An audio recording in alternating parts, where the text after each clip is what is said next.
नमस्कार फ्रेंड्स, मैं Nitish Kumar GS magic के इस यूट्यूब चैनल पे मैं आप लोगों का स्वागत करता हूं।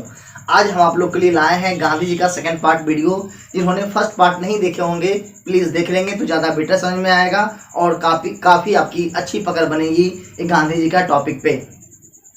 तो चलिए इसको समझते हैं। फर्स्ट पार्ट वीडियो में मैंने आपको जो लास्ट क्वेश्चन बताया था कि चौरा चोरी कांड के कारण जो 5 फरवरी 1922 को हुआ था उसे चौरा चोरी घटना के कारण जो है असहयोग आंदोलन वापस ले लिया गया था। तो चौरा चोरी कांड कब हुआ था? 5 फरवरी 1922 को चौरा चोरी कांड हुआ था। चौरा चोरी कांड के बारे में मैंने आपको बताया था कि 20 सिपाही और 2 थानेदार, ये जो चौरा चोरी कांड हुआ था ये उत्तर प्रदेश के गोरखपुर जिले में हुआ था। ये चौरा चोरी कांड में कह सकते हैं कि 20 सिपाही और 2 थानेदार को आग लगा दिया गया था थाना में, जिससे कि ये लोग मारे गए थे। तो गांधी जी को ये लगा था कि ये अहिंसक घटना कहीं पूरे भारत में ना फैल जाए। इस घटना से क्षुब्ध होकर महात्मा गांधी ने असहयोग आंदोलन वापस ले लिया था। कई बार तो आपसे ये क्वेश्चन पूछा जाएगा कि गांधी जी ने असहयोग आंदोलन वापस क्यों लिया? तो यही चौरा चोरी घटना के कारण, चौरा चोरी कांड के कारण। ये तो बात हो गई। एक क्वेश्चन और छूट गया था कि मैंने आपको बताया था कि गांधी जी 9 जनवरी 1915 को दक्षिण अफ्रीका से भारत आए थे।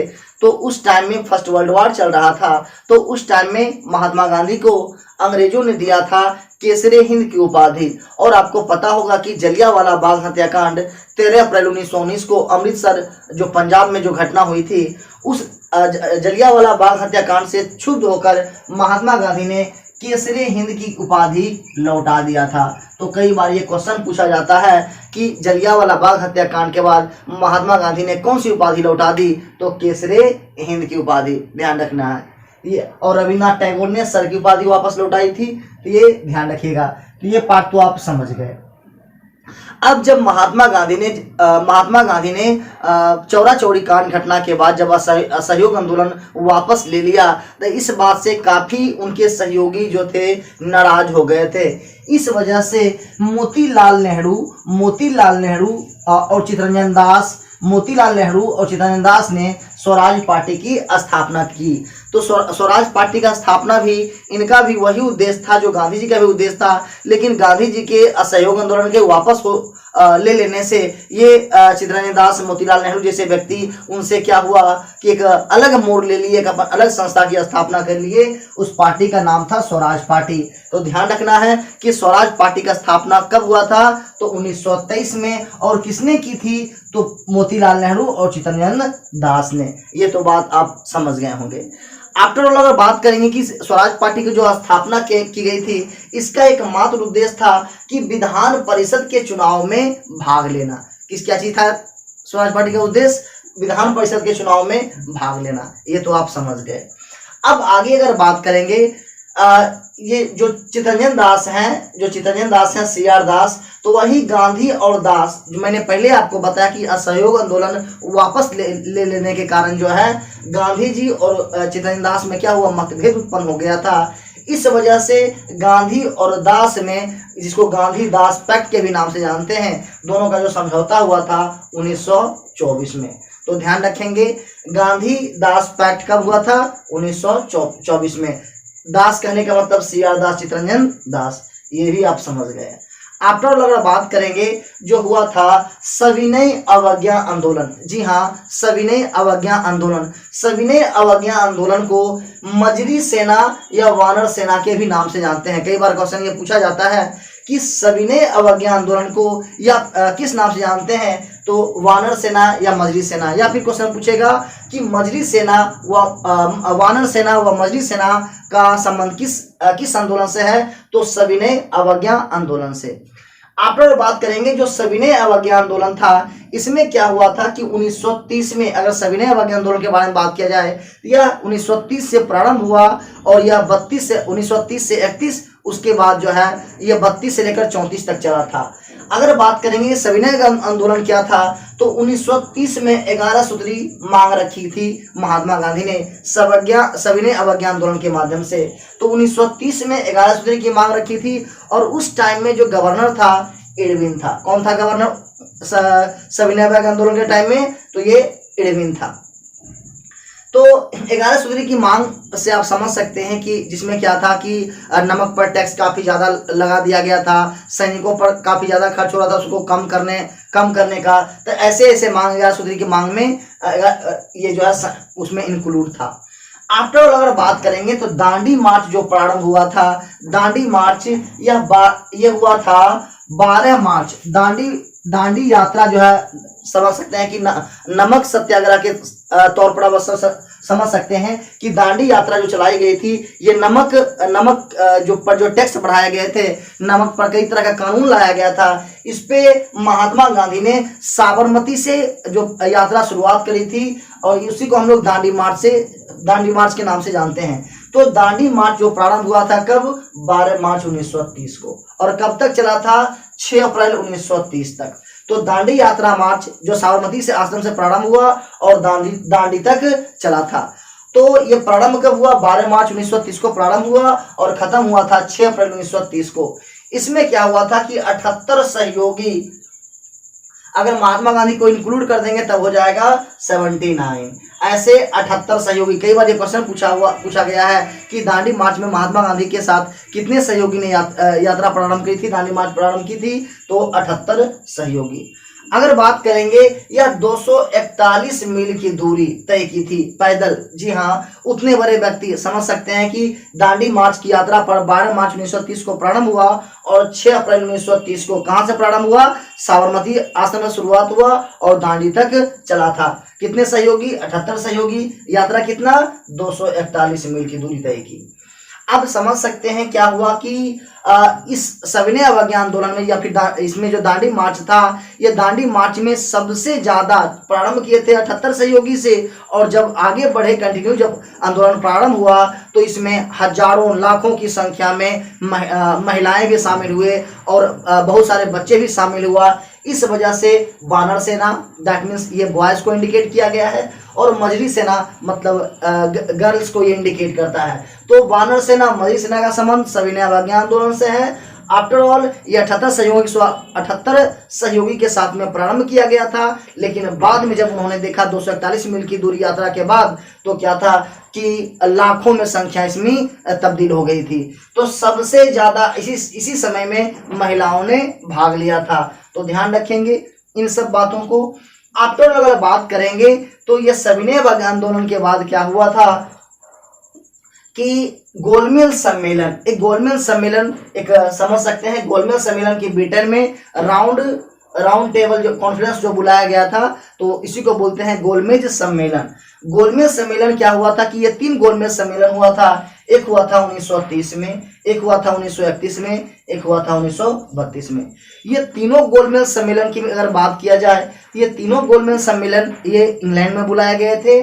और ये पूछता है कि ये तीनों गोलमेज सम्मेलन में कांग्रेस ने किसमें भाग लिया था? तो इसमें भाग लिया था 1931 में। अब 1931 में क्यों भाग लिया था?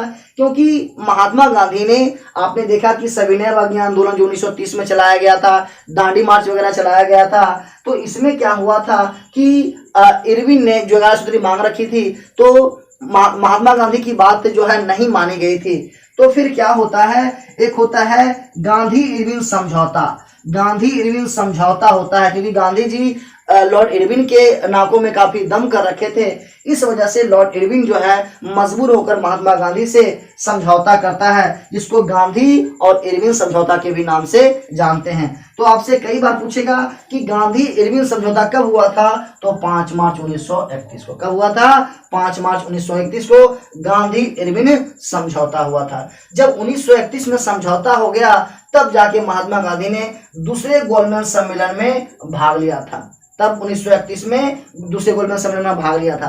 तो कई बार ये क्वेश्चन पूछा जाता है कि महात्मा गांधी किस गोलमेज सम्मेलन में भाग लिए थे? तो दूसरे गोलमेज सम्मेलन में। और जब ये गोलमेज सम्मेलन जो हुआ था 30, 31, 32 को, तो तीनों जो गोलमेज सम्मेलन हुआ था, तो तीनों में सिर्फ महात्मा गांधी भाग लिए थे 1931 में। और आपसे जो पूछा जाएगा, जब ये गोलमेज सम्मेलन बुलाया गया था, तो सब लोग व्यक्ति जो भारत से गए थे, ब्रिटेन गए थे, वो गए थे जिस जहाज से गए थे। कई बार पूछता है कि जो गोलमेज सम्मेलन ब्रिटेन में बुलाया गया था, तो मतलब किस जहाज से भारत से ब्रिटेन गए थे लोग, तो वो गए थे वायसराय ऑफ इंडिया, जो जहाज का नाम था वायसराय ऑफ इंडिया। लेकिन इससे भी ज्यादा महत्वपूर्ण ये चीज है कि महात्मा गांधी ने एक बार गोलमेज सम्मेलन में भाग लिया था, दूसरे गोलमेज सम्मेलन में। तो किस जहाज से गए थे, ये क्वेश्चन पूछता है। SS राजपुताना, क्या हो जाएगा, SS राजपुताना से जो है महात्मा गांधी दूसरे गोलमेज सम्मेलन में भाग लेने के लिए गए थे कांग्रेस की तरफ से। तो ये ध्यान रखना है। आफ्टर अगर बात करेंगे कि आपसे पूछा जाएगा कि तीनों गोलमेज सम्मेलन के समय में ब्रिटेन के प्रधानमंत्री कौन थे, कि तीनों गोलमेज सम्मेलन के समय में ब्रिटेन के प्रधानमंत्री कौन थे, तो मैकडोनाल्ड डोलते रहा था प्रथम द्वितीय तृतीय में, तो मैकडोनाल्ड जो है तीनों गोलमेज सम्मेलन में भाग लिया था। तो ये ध्यान रखना है, ब्रिटेन की तरफ से प्रधानमंत्री कौन था, तो मैकडोनाल्ड। अगर बात किया जाए कि तीनों गोलमेज सम्मेलन में भारतीयों की तरफ से कौन भाग लिया था, जो कह सकते हैं आपकी निम्न वर्ग को रिप्रेजेंट किया था, तो BR अम्बेडकर। कौन, BR अम्बेडकर। तो यहाँ से 3 क्वेश्चन ध्यान में रखना है कि गांधी ने किस गोलमेज सम्मेलन में भाग लिया, दूसरे गोलमेज सम्मेलन में 1931 में। ये किस जहाज से गए थे, तो SS राजपुताना, ये ध्यान रखना है। अब तीनों गोलमेज सम्मेलन में भारतीयों को रिप्रेजेंट किया था, तो ये किए थे BR अम्बेडकर। और तीनों गोलमेज सम्मेलन के समय में ब्रिटेन के प्रधानमंत्री कौन थे, तो कौन हो जाएगा, मैकडोनाल्ड। तो ये तो आप समझ गए। आफ्टर ऑल अगर बात करेंगे, एक होता है पूना पैक्ट। अब ये पूना पैक्ट क्या है, तो पूना पैक्ट जो हुआ था, ये भी क्वेश्चन पूछा जाता है, ये हुआ था 1932 में। पूना पैक्ट कब हुआ था, 1932 में। ये पूना पैक्ट क्या होता है कि जो BR अम्बेडकर जी का कहना था कि जो मतलब निम्न कास्ट के जो लोग हैं, उनका जो है कह सकते हैं आपकी उनका वोटिंग कराने की प्रक्रिया सिर्फ जो है निम्न वर्गीय लोगों के द्वारा ही किया जाएगा और वही पार्टिसिपेट करेंगे। लेकिन महात्मा गांधी जी को ये पूना पैक्ट जो हुआ था, इनमें महात्मा गांधी ने विरोध किया कि अगर आप ऐसे करेंगे तो हमारा भारत क्या होगा, और एक कह सकते हैं कि एक जातिवाद में बट जाएगा। तो महात्मा गांधी ने बताया कि आपका जो सीट है, पहले उन्होंने जो अंबेडकर थे वो 71 सीट की मांग किए थे कि 71 सीट ही होगा और इसमें निम्न वर्ग के लोग ही भाग इसमें लेंगे, लेकिन महात्मा गांधी ने बोला कि नहीं, मैं 71 से आपका सीट बढ़ा देता हूं, लेकिन सबका चुनाव एक साथ में होगा। और तो 71 के सीट बढ़ा कर दिया गया था 147। तो 71 से सीट बढ़ा कितना कर दिया गया, 147। यही पूना पैक्ट हुआ था, पूना पैक्ट समझौता। जो पूना पैक्ट समझौता हुआ था 26 सितंबर 1932 को हुआ था। किसके बीच हुआ था, महात्मा गांधी और BR अम्बेडकर के बीच में। यहाँ से क्वेश्चन पूछेगा, जो पूना पैक्ट 26 सितंबर 1932 को हुआ, उसमें जो है सीट की संख्या प्रारंभ में कितना थी और कितना बढ़ाया गया, तो ध्यान रखना कि 71 सीट था और कितना बढ़ाया गया, AK-47। कितना जी, AK-47। अरे 71 था और कितना बढ़ाया गया, AK-47 कर दिया गया। ध्यान में रखना है। अब तो पूना पैक्ट भी आप समझ गए। अब आ जाते हैं व्यक्तिगत सत्याग्रह। व्यक्तिगत सत्याग्रह को हम लोग जो है दिल्ली चलो के भी नाम से जानते हैं। तो व्यक्तिगत सत्याग्रह जो हुआ था 1940 को हुआ था। व्यक्तिगत सत्याग्रह कब हुआ था, 1940 में। ध्यान रखना है, व्यक्तिगत सत्याग्रह 1940 में हुआ था। पूछा जाता है इसके प्रथम सत्याग्रही कौन थे। प्रथम सत्याग्रही कौन थे, तो विनोबा भावे। ध्यान रखना, वो भी आई है कि व्यक्तिगत सत्याग्रह जो महात्मा गांधी के द्वारा चलाया गया, इसके प्रथम सत्याग्रह कौन थे, तो विनोबा भावे। और दूसरे के अगर बात रहे कि दूसरे सत्याग्रह कौन थे, तो जवाहरलाल नेहरू। तो ध्यान रखना कि व्यक्तिगत सत्याग्रह जो चलाए गए थे, उसके प्रथम सत्याग्रह जो थे विनोबा भावे थे और दूसरे जवाहरलाल नेहरू। तो आपको आसानी से याद रहेगा। और व्यक्तिगत सत्याग्रह को दिल्ली चलो के भी नाम से जानते हैं। ये भी पार्ट आप समझ गए। आफ्टर ऑल अगर बात करेंगे भारत छोड़ो आंदोलन, ये भारत छोड़ो आंदोलन 1942 में हुआ था। तो पहला जो क्वेश्चन यहाँ से पूछ देता है कि भारत छोड़ो आंदोलन जो हुआ था, भारत छोड़ो आंदोलन 1942 में हुआ था, तो उस समय गवर्नर कौन था, तो यही ध्यान रखना है। भारत छोड़ो आंदोलन तो लॉर्ड लिंथगो। कौन हो जाएगा, लॉर्ड लिंथगो। ऐसे भी कह रहा है भारत छोड़ो यानी गो गो, तो लॉर्डलिथ गो। कब जी? 1942 में हुआ था। तो भारत छोड़ो आंदोलन ये 8 अगस्त 1942 कब हुआ था जी? 8 अगस्त 1942 को हुआ था भारत छोड़ो आंदोलन। कब हुआ था? 8 अगस्त 1942। तो 8 अगस्त 1942 को भारत छोड़ो आंदोलन हुआ था और उस टाइम में गवर्नर था लॉर्ड लिथगो। यही कारण है कि भारत छोड़ो आंदोलन को अगस्त क्रांति के भी नाम से जानते हैं। तो यहाँ से क्वेश्चन आपसे पूछता है भारत छोड़ो आंदोलन का एक अन्य नाम क्या है? तो ये हो जाएगा अगस्त क्रांति। और इस भारत छोड़ो आंदोलन के टाइम में ही महात्मा गांधी ने डू और डाई, करो या मरो का नारा दिया था। अब देख लीजिए, एक तरफ 20-22 मुश्किल से 20-22 जब अंग्रेज मारे गए थे 5 फरवरी 1922 को जो हुआ था, कौन सा आंदोलन हुआ था बाबू? चौरा चौरी कांड, उत्तर प्रदेश के गोरखपुर जिले में।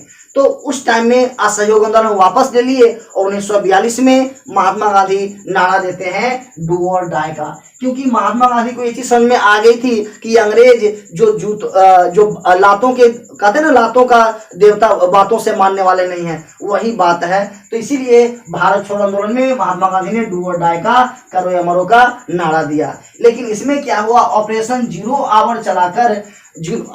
आवर चलाकर क्या हुआ कि महात्मा गांधी को गिरफ्तार कर लिया गया और आगा खां पैलेस में रखा गया। तो क्वेश्चन आपसे पूछता है कि जब भारत छोड़ो आंदोलन हुआ था तो महात्मा गांधी को गिरफ्तार कर कहाँ रखा गया था? तो आगा खां पैलेस में। तो ध्यान रखना है।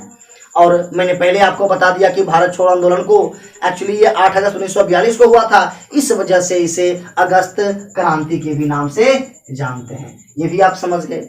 आफ्टर अगर बात करेंगे, क्वेश्चन जो पूछता है कि जब भारत आजाद हुआ तो ये महात्मा गांधी कहाँ थे? तो ये कोलकाता में गरीबों के आंसू पोंछ रहे थे। तो कई बार ये क्वेश्चन पूछा जाता है कि जब भारत हमारा आजाद हुआ तब महात्मा गांधी कहाँ थे? ये कोलकाता में गरीबों लोगों को आंसू पोंछ रहे थे। ये भी ध्यान रखना है। आफ्टर अगर बात करेंगे, एक था 1942 में हुआ था क्रिप्स प्रस्ताव। क्रिप्स प्रस्ताव जानते होंगे आप लोग, 1942 में हुआ था। तो क्रिप्स प्रस्ताव क्या था? इसमें जो है गांधी जी इस प्रस्ताव को कह सकते हैं कि पोस्ट डेटेड चेक कहा था।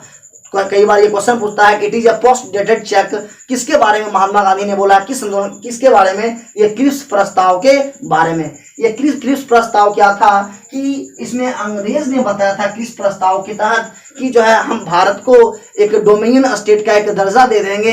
इस वजह से एक कह सकते हैं कि महात्मा गांधी ने बताया था कि ये प्रकार का लालच है जिसकी बातों में नहीं आना है। तो आपको ध्यान क्या रखना है? बस सिंपल इतना याद रखना है कि it is a post dated cheque जो कहा है, किसके संदर्भ में कहा है? तो क्रिप्स प्रस्ताव जो 1942 में हुआ था, इसके संदर्भ में कहा है।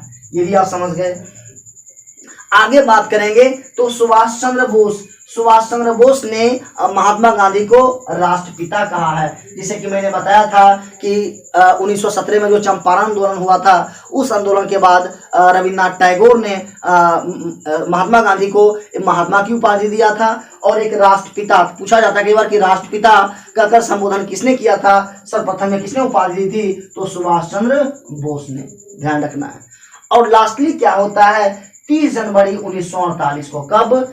30 जनवरी 1948 को महात्मा गांधी जी को जब वो बिरला भवन में वो प्रार्थना करने के लिए वो जा रहे थे दिल्ली में, बिरला भवन में प्रार्थना करने के लिए जब दिल्ली में वो जा रहे थे, तब उन्हें नाथूराम गोडसे ने गोली मार दी थी, हत्या कर दी थी। तो ये बात आप समझ गए। गांधी से संबंधित में कुछ और पॉइंट देख लेते हैं क्या है इसके बारे में। जो मिसलेनियस में जो क्वेश्चन पूछे जाते हैं, ध्यान क्या रखिएगा कि महात्मा गांधी ने कांग्रेस से 2 बार इस्तीफे कांग्रेस के तरफ से जो त्यागपत्र दिया था 2 बार, कब? 1925 और 1930 को। तो कई बार ये क्वेश्चन पूछा जाता है कि कांग्रेस की सदस्यता से महात्मा गांधी ने कितनी बार त्यागपत्र दिया था सदस्यता से? तो 2 बार, 1925 और 1930 में। हालांकि स्वीकार नहीं किया गया था। आगे बात करेंगे इनकी कुछ पुस्तक है माई एक्सपेरिमेंट विथ ट्रूथ। कई बार पूछा जाता है सत्य के साथ मेरा प्रयोग, माई एक्सपेरिमेंट विथ ट्रूथ, ये महात्मा गांधी जी का पुस्तक है, कह सकते हैं पुस्तक क्या इनकी आत्मकथा थी माई एक्सपेरिमेंट विथ ट्रूथ। आगे बात करेंगे हिंद स्वराज, महात्मा गांधी जी के द्वारा ही लिखा गया था। आगे बात करेंगे young India, young India Mahatma Gandhi के द्वारा लिखा हुआ पुस्तक है।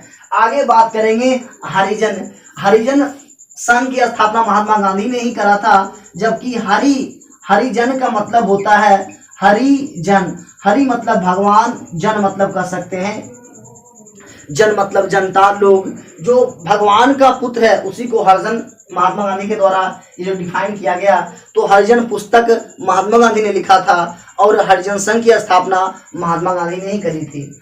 आगे बात करेंगे इनके द्वारा प्रिय जो भजन इनका था, वैष्णव जन को तनु कहिए, वैष्णव जन को तनु कहिए। कई बार ये पूछता है कि इनका प्रिय भजन कौन था, तो वैष्णव जन को तनु कहिए। और ये किसके द्वारा लिखा गया था, ये नरसिंह मेहता के द्वारा। और आगे बात करेंगे जैसे डू और डाई 1942 में नारा दिए थे, उसी प्रकार इन्होंने कहा है कि पाप से डरो पापी से नहीं, कि गलत कार्य करने से डरो मत गलत करने वालों से नहीं, पाप से डरो पापी से नहीं। ये किसने बोला है, महात्मा गांधी ने। ये आप समझ गए। तो आई होप आपको एक बेसिक चीज समझ में आई होगी कि क्या जो है महात्मा गांधी संदर्भ में, यहाँ से आप इतना कर लोगे तो ऑब्वियसली आपसे क्वेश्चंस नहीं छूटेंगे। और आप एक बात कहने का मेरा मतलब ये है कि आप जो ये मैंने बताया था आपको एक बेसिक कॉन्सेप्ट मिला, और इतना जब आप देख लेंगे वीडियो को, आफ्टर ऑल अगर आप सेकेंड टाइम में अगर आप बुक को पढ़ेंगे तो आपको काफ़ी अच्छी। फ्रेंड्स एक क्वेश्चन था कि यहाँ पे एक और क्वेश्चन था कि पूछा जाए आपसे क्वेश्चन कि महात्मा गांधी ने कांग्रेस की एक बार अध्यक्षता करी थी, वो करी थी 1924 में। महात्मा गांधी ने कांग्रेस की अध्यक्षता कितनी बार की थी, तो एक मात्र वन टाइम्स। कब, 1924 में। किस अधिवेशन में, तो बेलगांव अधिवेशन में। बेलगांव पड़ता है फ्रेंड्स कर्नाटक में। कहाँ पड़ता है जी, कर्नाटक में। तो ध्यान रखना, आपसे क्वेश्चन पूछा जाएगा कि महात्मा गांधी ने कांग्रेस की अध्यक्षता कितनी बार की, तो एक बार। कब, 1924 में। किस अधिवेशन में, बेलगांव अधिवेशन में। बेलगांव कहाँ पड़ता है, तो कर्नाटक में। ध्यान रखना है, कब, 1924 में, बेलगांव अधिवेशन कर्नाटक में, याद रहेगा। तो फ्रेंड्स जाते जाते मैं आपको एक कह सकते हैं कि आप लोग के लिए मोटिवेशन के लिए कुछ बोलना चाहूँगा कि अभी तो इस बाज की उड़ान बाकी है, अभी तो इस बाज की असली उड़ान बाकी है, अभी तो इस परिंदे की इम्तिहान बाकी है, अभी अभी लांघे हैं समुद्र हमने और अभी तो पूरा आसमान बाकी है। Thank you. वीडियो अच्छा लगा तो लाइक कीजिए, शेयर कीजिए। Thank you.